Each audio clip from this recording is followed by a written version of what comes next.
काही लोकांसाठी वादाला आमंत्रण देणं, बेताल वक्तव्य करणं हे बहुधा नित्याचंच झालं। त्यात तुम्ही जर लोकप्रतिनिधी असाल, माध्यमांसमोर व्यक्त होत असाल, तर तारतम्य हे बाळगावंच लागतं। असं असलं तरीही काही मंडळी वारंवार वादात अडकूनही धडा घेत नाहीत। राज्यातले असेच एक मंत्री महोदय सध्या वादाच्या आणि त्यामुळे चर्चेच्याही केंद्रस्थानी आलेत। पाहूया।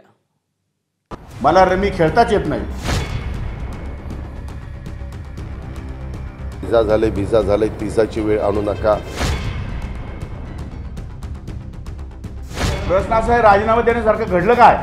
मी काय कोणाचा विधेयभंग केलेला आहे, मी चोर केलेलं आहे, शेतकऱ्यांच्या विरोधात निर्णय घेतलेला आहे। सोमवारी नाही तर मंगळवारी त्यांना बोलून त्यांच्याशी समोरासमोर चर्चा करणार आहे। विधानसभेच्या सभागृहात बसून पत्त्यांचा डाव मांडणाऱ्या कोकाटेंची आता खैर नाही, असा एक प्रकारे इशाराच कोकाटेंचे बॉस आणि उपमुख्यमंत्री अजित पवारांनी दिलाय। रमी खेळलोच नसल्याचं सांगत कानावर हात ठेवणाऱ्या कोकाटेंचा युक्तिवाद अजित पवारांना तितकासा पटला नसल्याचं त्यांच्या आविर्भावावरून दिसतंय। इजा झाला बीजा झाला असं म्हणत अजित पवारांनी कोकाटेंच्या चुकांचा हिशेब एकदा करायचाच असा निश्चय केल्याचं दिसतंय। कोकाटेंचा फैसला करण्यासाठी दादांनी पुढच्या आठवड्याची वेळ मुकरर केली। मागे एकदा त्यांच्याकडनं असंच काही गोष्ट घडून गेली, तेव्हाही मी त्याची दखल घेतली होती आणि त्यांना सांगितलेलं होतं की हे असं होता कामा नये। परत दुसऱ्यांदा घडलं, दुसऱ्यांदा पण मी त्यांना जाणीव करून दिली, इजा झाले भिजा झाले तिसाची वेळ आणू नका।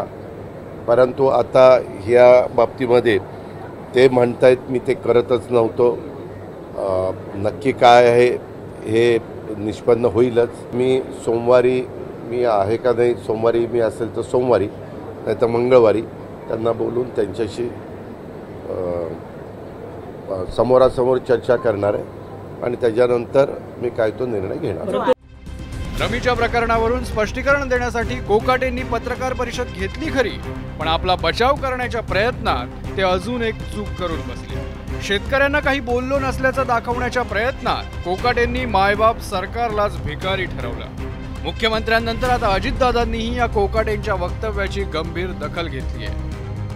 प्रश्न असा आहे, शेतकऱ्यांकडनं 1 रुपया शासन घेतं, शेतकऱ्यांना 1 रुपया देत नाही आम्ही। शेतकऱ्यांकडनं 1 रुपया शासन, म्हणजे भिकारी कोणी शासन आहे, शेतकरी नाही। पण त्याचा नेहमी अर्थ उलटा केलेला आहे। त्यामुळे 1 रुपया ही किंमत फार थोडी आहे आणि 1 रुपयाच्या विम्याच्यामुळे महाराष्ट्रामध्ये 5-5.5 लाख बोगस अर्ज या ठिकाणी सापडले। कृषी मंत्री असो नाहीतर कुणी मंत्री असो, कुठल्याही मंत्र्यांनी लोकांच्या समोर बोलत असताना सरकार कुणाचंही असो तारतम्य ठेवूनच बोललं पाहिजे, वागलं पाहिजे, त्यामध्ये आपलं स्वतःचं मत मांडलं पाहिजे। हे सगळ्यांनी ह्याच्याबद्दलचा कुठंतरी आपण काही बंधनं स्वतःला पाळून घेणार आहोत का नाही, त्याचं भान प्रत्येकाने ठेवलं।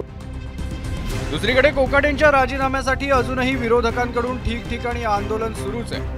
कोकाटेंवर कारवाई होत नाही तोपर्यंत आंदोलन सुरू ठेवण्याचा इशारा विरोधकांनी दिलाय। जबाबदार पदावर असताना सुद्धा इतका वेळ त्यांच्याकडे आहे, गरीब रोज 8 आत्महत्या शेतकरी तिथं करत आहे आणि यांच्याकडे इतका वेळ आहे की ते रम्मी त्या ठिकाणी नाही तर पत्त्याचा खेळ त्या ठिकाणी खेळतात।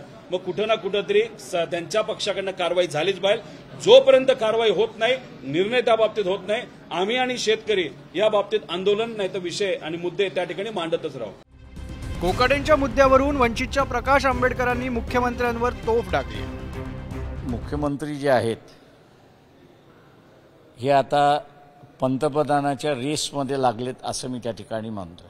हिंदी लागू करण्याच्या पाठीमागे ते लागलेले आहेत। तेव्हा आपल्याला विरोधक कोणी नको आहे राज्यामध्ये, त्याच्या मंत्री कितीही चुकला असेल तरी त्याला ब्र शब्दाने विचारायचं नाही, असंच एक धोरण मुख्यमंत्र्यांचं त्या ठिकाणी दिसतंय। दुसरीकडे रमी खेळतानाचा कोकाटेंचा व्हिडिओ नेमका कुणी शूट केला त्याच्या मुळापर्यंत जायचं विधिमंडळ प्रशासनानं ठरवलंय। विधिमंडळातल्या अधिकाऱ्यांनी सभागृहाची रेकी केली। कोकाटे यांचा व्हिडिओ सभागृहातल्या गॅलरीमधून रेकॉर्ड केल्याचा विधिमंडळ अधिकाऱ्यांना संशय। यावरूनच आता व्हिडिओ सर्वात आधी चव्हाट्यावर आणणाऱ्या रोहित पवारांनी हल्लाबोल केलाय। त्यांनी म्हटलंय, वास्तविक रमी खेळणाऱ्या मंत्र्याचं पितळ उघडं करणारा विधिमंडळात बसलेला असो की गॅलरीत हे महत्त्वाचं नाही, तर त्यानं मंत्र्याचा कारनामा जगापुढे आणला हे महत्त्वाचं आहे। उद्या व्हिडिओ काढणारी व्यक्ती पुढे आली तर राज्यातील 4 कोटी शेतकऱ्यांसह महाराष्ट्र तिचा सत्कारच करेल।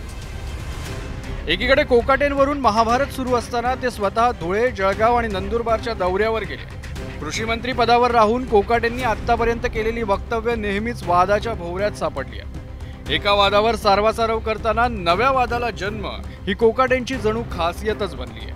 आता हा रमीचा डाव कोकाटेंवरच उलटणार का? आणि आतापर्यंत जीवदान मिळालेले कोकाटे आता मात्र या डावात हरणार का? हे अजितदादा पुढच्या आठवड्यात कोणता न्यायनिवाडा करतात यावर अवलंबून आहे। ब्युरो रिपोर्ट, एबीपी माझा। एबीपी माझा, उघडा डोळे बघा नीट।